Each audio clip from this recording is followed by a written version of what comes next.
பிரச்சனை இருக்கிறது. பாவம்தான் மனிதனுடைய மிகப்பெரிய பிரச்சனை. பாவம்தான் ஒரு மனிதனுக்குள் அத்தனை வேதனைகளையும் கொண்டு வருகிற பிரச்சனை. பாவம்தான் மனிதனுடைய மிகப்பெரிய போராட்டம்.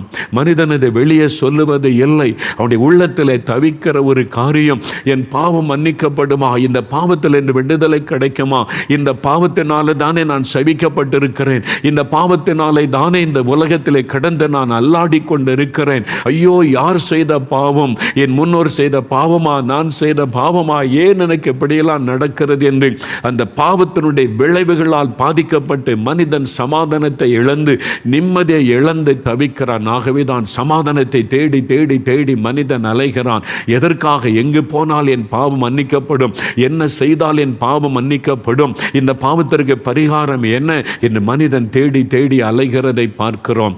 மனிதனுடைய மிகப்பெரிய பிரச்சனை அவனுடைய பாவம்.